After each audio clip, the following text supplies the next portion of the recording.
번째 소식은 오늘 민주당 중앙당사 근처에서 흉기를 소지한 채 배회하던 남성이 잡혔는데 가방을 열어봤더니 10cm 내외 전술칼 거기에 더해서 가스 충전식 비비탄총 한 정이 발견이 됐는데 김한 기자 네. 이거 좀 어떻게 봐야 됩니까? 그러니까 실제로 민주당 여러 테러 제보들이 있고 이게 실제화될 가능성을 염두에 두고 단 1%라도 그런 일이 벌어지면 안 되니까 했는데 이제 이게 국민의힘에서는 약간 공세거리로 삼기도 했어요. 너무 이제 말하자면 뭐 유난 떠는 거 아니냐 이런 얘기하기도 했는데 지금 이재명 후보를 상징하는 게 그 방검복이지 않습니까? 맞아요. 네. 그리고 이제 어저께부터 이제 방탄유리도 등장하고 했는데 근데 이제 많은 사람들이 근데 이제 실제 우리나라에서 그런 정치 테러 같은 것들이 흔한 일은 아니기 때문에 했는데 오늘 이제 보란 듯이. 보란 듯이 네. 이 칼과 비비탄총, 가스 충전식 이게 이름이 가스 충전식 비비탄총이지 굉장히 강력하게 발사가 사실 되거든요. 그냥 그 안에 압축가스가 들어있기 때문에 네. 그래서 이게 발견돼서 굉장히 좀 놀라운 일이고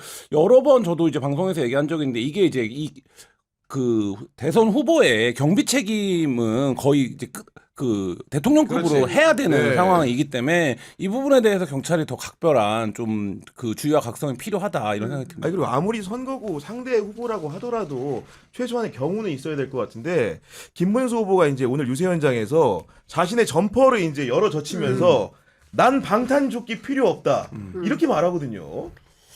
뭐 모두가 필요 없어야 되는데 그 김문수 후보는 좀 제가 보기에는 좀 스스로 자신을 희화하는 측면도 있는 것 같다. 그러니까 나는 이렇게 존재감이 없다. 뭐 이렇게 네. 얘기를 하는 것처럼 들리기도 하는데 제가 방금 전에 이제 일산 문화공원 거기 오. 이제 이재명 후보 유세 현장 취재하고 막 다녀오셨군요. 네. 취재하고 막 왔어요. 경향 TV로 왔는데 진짜 경계가 좀 삼엄하고 경찰들이 굉장히 많이 나와 있었는데 거기에도 또 약간 뭔가 좀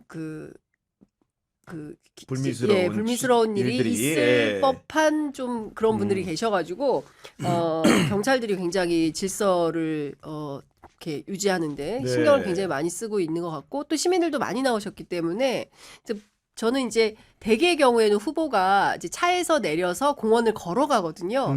동선이 쭉 짜여지면은 그 시민 터널을 지나가면서 이제 인사하고 악수하고 하면서 가는데 오늘은 공원 안까지 그냥 차량이 직행을 했어요. 무대까지. 네. 그러니까 어제만 하더라도 그렇게까지는 아니었는데 오늘은 또 그 유세하는 공원과 이제 차량이 정차하는 곳이 길기도 했어서 그랬을 수도 있는데 보면 그렇고 그다음에 방탄유리 어제 용산역에서 처음 등장을 했는데 용산역도 그렇고 오늘 그 일산 문화공원도 그렇고 이제 경계는 상당히 삼엄하더라. 예.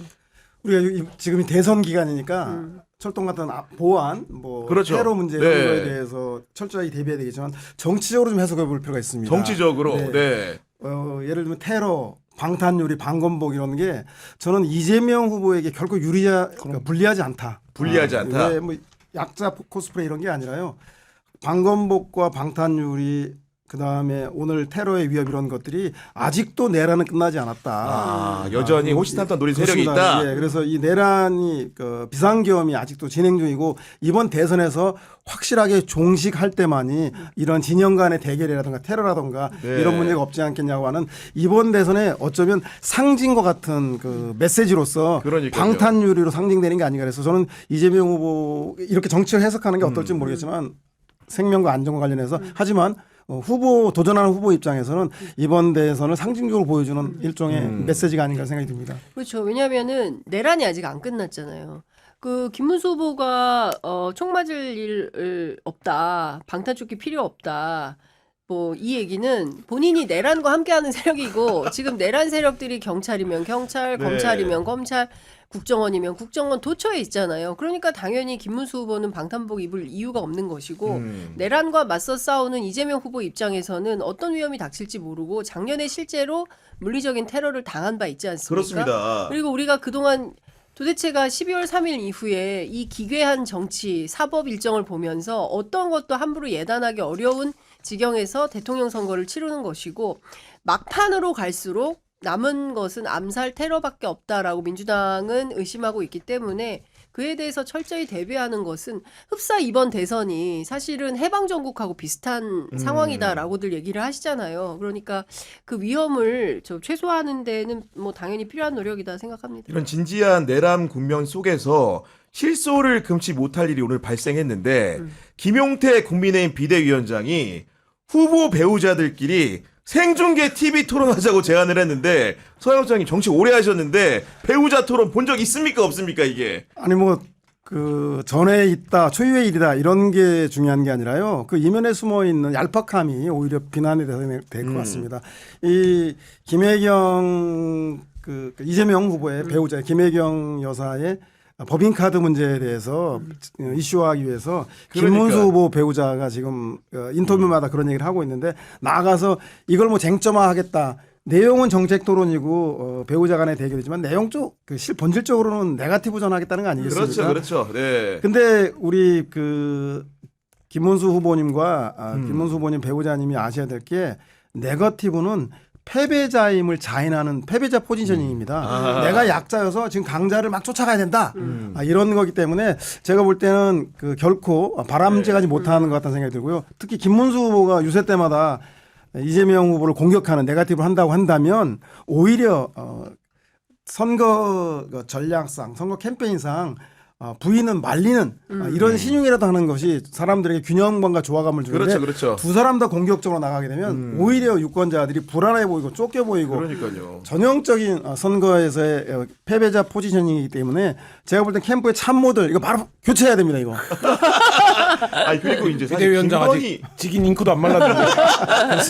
아니 그리고 김건희라는 사람 때문에 이 사달이 난 건데. 그 부분이에요. 네. 그러니까 오늘 당장의 민주당 야 내란 전 대통령 내란 우두머리 배우자 특검이나 받아라 이렇게 얘기하는 그러니까. 거잖아요. 예를 들면 근데 저는 그것도 노렸을 거라고 봅니다. 우리가 지난 대통령 때는 배우자 때문에 실패를 했잖아요. 그러니까 다음 대통령 이번 대통령 뽑을 때는 배우자 토론도 합시다 이런 얘기를 하면 도움이 되지 않을까? 사람들이 좀 반응하지 않을까? 않을까라는 계산이 깔려 있는 것 같아요. 근데 그 계산의 반응 정도는 1이라고 치면 네. 사람들은 당장에 뭘 떠올리냐면 야 그러면 김건희 특검을 받아야지 그렇게 배우자 문제가 중요한 거면 이렇게 생각을 하는 거고 네. 지금 구도 자체가 국민의힘이 뭐래도 별로 우호적인 구도가 안 생기잖아요. 그러면 그럴 때일수록 캠페인 전략이라든지 이런 것들을 굉장히 조심해야 되는데 지금 이제 캠프에서 나오는 거 보면 다 역풍이 부는 얘기들을 서슴없이 막 해요.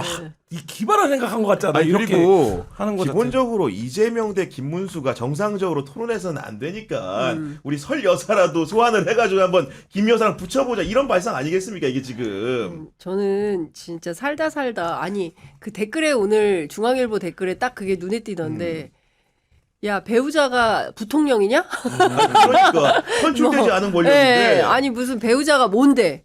그 김건희 씨 때문에 이 파생된 이슈들이 너무 많으니까 저 사람들은 아직도 김건희 씨가 대통령이라고 인식해서 V제로 시대에 여전히 살고 있구나. 이제 이런 비판을 민주당도 하고 하는 건데요. 저는 국민의힘이 뭘 해도 안 되니까 끊임없는 프레임 전환을 하고 있는 거예요. 커피 120원 꺼냈을 때 이러면 와 벌떼처럼 일어나야 되거든요. 자영업자 다 죽게 생겼다.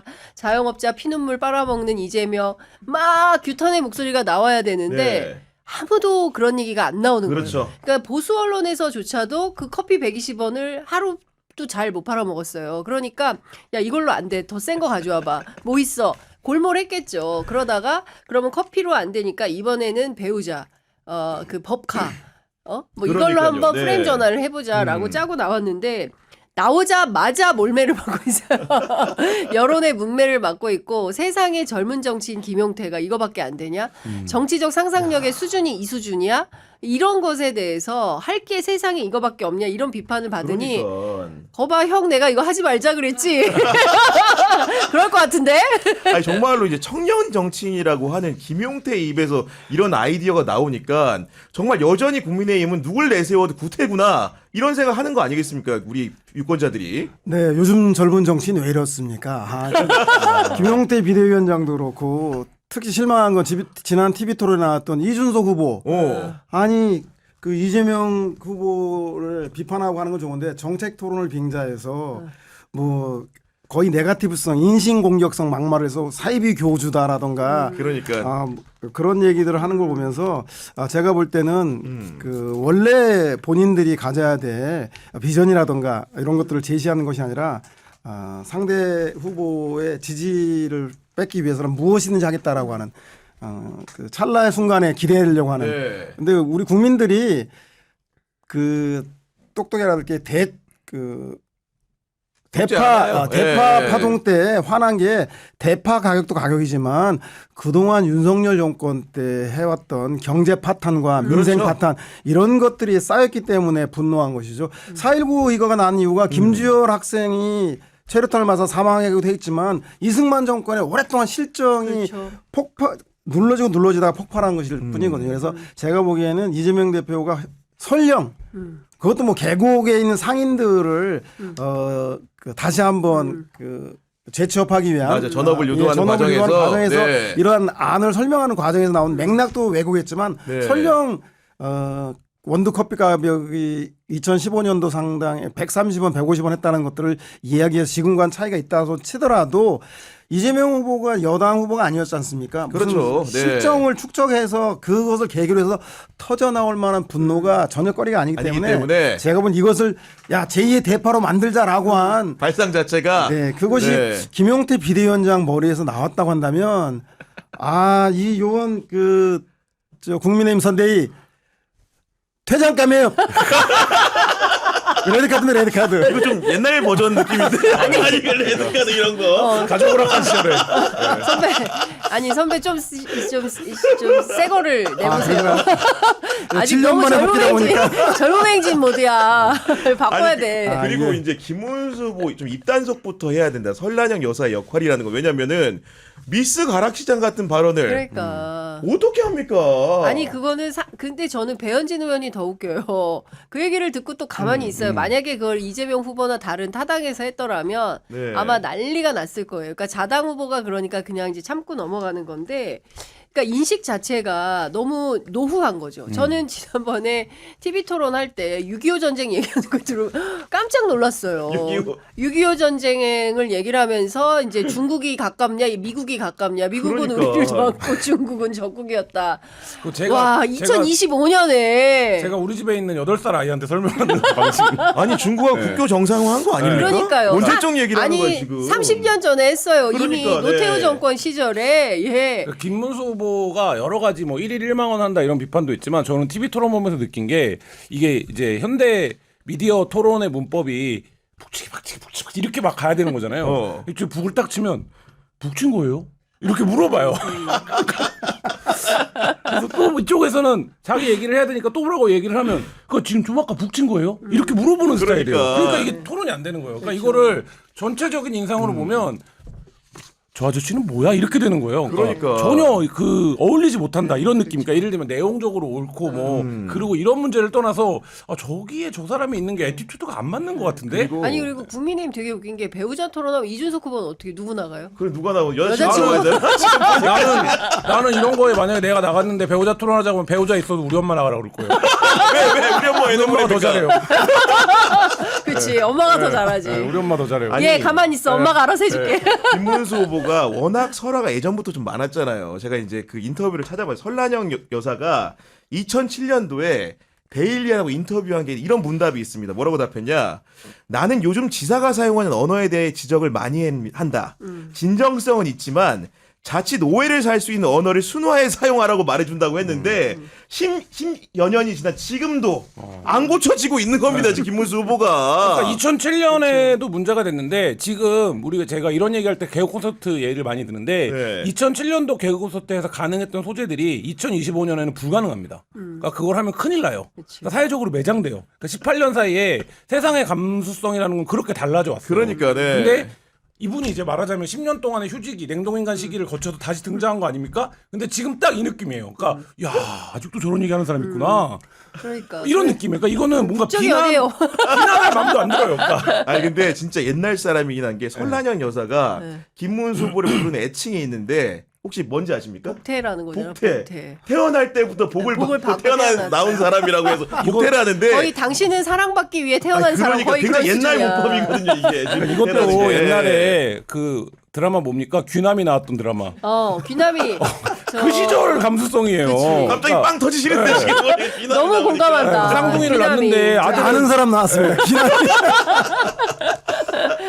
김희애 씨가 야, 주연했었는데. 진짜로 이런 식으로 이제 선거 운동을 캠페인을 하다 보니까 심지어 자기 텃밭이라고 할 수 있는 영남 지역에도 지표가 안 좋고 TK 안 좋은 건 지난주에도 확인했는데 PK에서도 지금 그 언론 보도들을 보면은 그 지역 유권자들이 뭐라고 르뽀에서 얘기하고 있냐. 국민의힘 꼬라지는 대체 와그라노 지금 이렇고 있다는 겁니다. 반응들이. 서영호 소장님 어떻게 느끼십니까? 한마디로 요약하고 싶습니다. 부산 갈매기, 부산 갈매기. 갑자기 부산 갈비 왜 나오죠? 네. 너는 정녕 나를 잊었나. 제가 볼 때는 한나라당 선대위가. 애쓴다 서영호. 한나라당 선대 이런 식으로 한나라당 선대위 나왔어. 죄송합니다. 국민의힘 새누리당도 아니야. 한나라당. 김문수 보고 한나당 시절에 에이스긴 했습니다. 그러다 이제 신한국당 나온다. 신한국당. 예, 국민의힘 선대위가 네.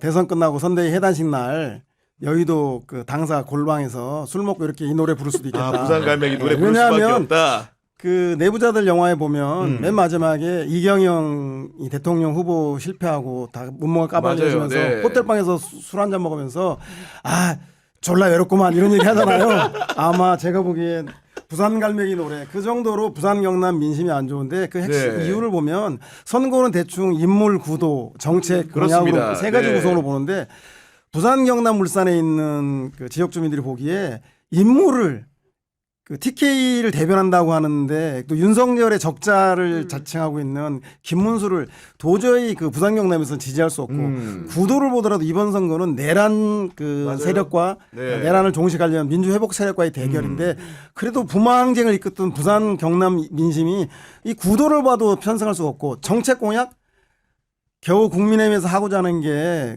그 그 해수부 국민의힘에서 얘기하는 거. 국민의힘에서. 저도 갑자기 갑자기 절개되는데. 예.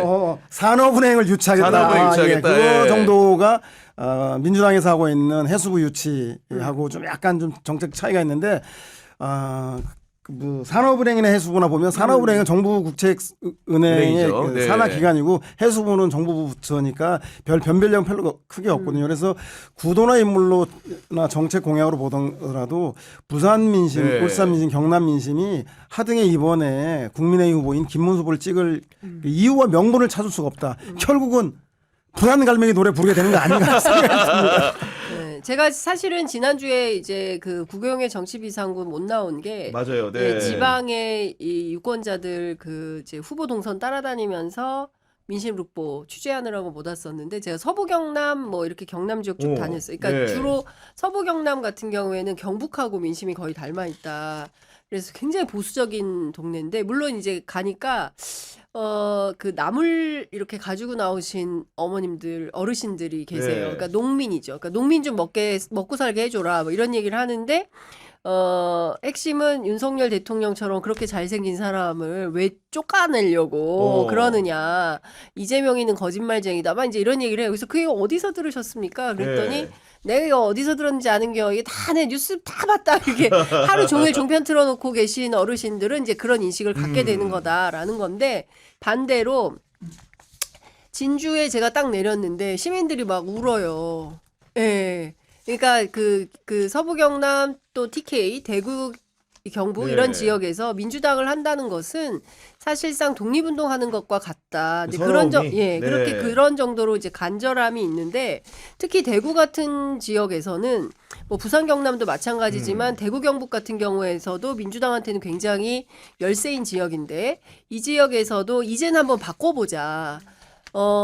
대구가요. GRDP가 34년째 꼴찌라는 거예요. 그러니까 가장 못 사는 도시인데 왜 못 사냐? 정치적으로 아무런 경쟁이 없기 때문에 그러니까 늘 뭘 하든지 간에 우리는 그냥 무조건 국힘 뭐 이렇게 되기 그러니까요. 때문에 네. 지역 발전이 전혀 되지 않는다. 그리고 2위가 그 광주라는 거예요. 네. 그러니까 지역적으로 정치적 경쟁이 없는 지역이 오히려 굉장히 도태되는 이런 흐름들이 많다. 그래서 이번에는 좀 한번 바꿔보자라는 흐름이 그러니까요. 실제로 네. 존재하고 비상계엄 이후에 민생이 굉장히 안 좋아졌다는 거예요. 특히 청년들의 유입이 굉장히 많아졌대요.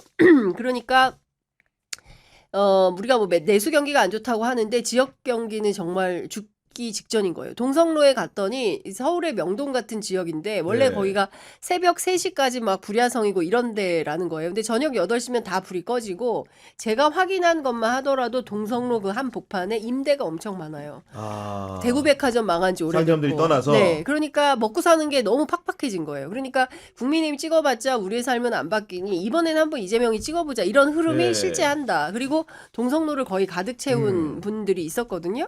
근데 그것은 여론 지표상으로도 드러나요. 그러니까 지금 지난주에 발표된 갤럽 여론조사를 보면 대구 경북에서 김문수 후보가 50%를 돌파를 못합니다. 48%예요. 그렇죠. 네. 이재명 후보가 34%고 PK 지역도 마찬가지예요. PK 지역에서는 이재명이 오히려 앞서요. 42%고 맞아요. 네. 김문수 후보가 39%인 겁니다. 그러니까 과거 같으면 윤석열 때만 하더라도 TK, PK 지역에서 최소 70%대를 점유한 상태에서 선거를 치르기 때문에 최종 득표율에서 40%가 커버가 되는데 지금과 같은 현상이라고 한다면 이재명은 50%대, 김문수는 30%를 과연 넘을 수 있을까? 못 넘을 가능성도 있다. 이런 분석들이 나오는 겁니다. 그래서 지금 사람들이 궁금해하는 게 지금까지 노무현도 가보지 못했던 길, 문재인도 가보지 못했던 길이 뭐냐면은 부산에서 40% 이상 득표할 수 있느냐 마느냐 관건인데 지난주에 나온 여론조사 지표 같은 경우에는 대체로 40%에 걸쳐 있거든요. 그 서영 선생님 보기에는 이번에 그 벽을 넘을 수 있다고 보십니까? 저는 그 결정적 역할을 했던 게 윤석열의 12.3 내란 사건 비상계엄이 그 뇌관 작용을 해서 저는 충분히 가능성이 있다. 가능성이 있다. 이번에는 그러니까 득표율뿐만 아니라 투표율도 상당히 관심인데요.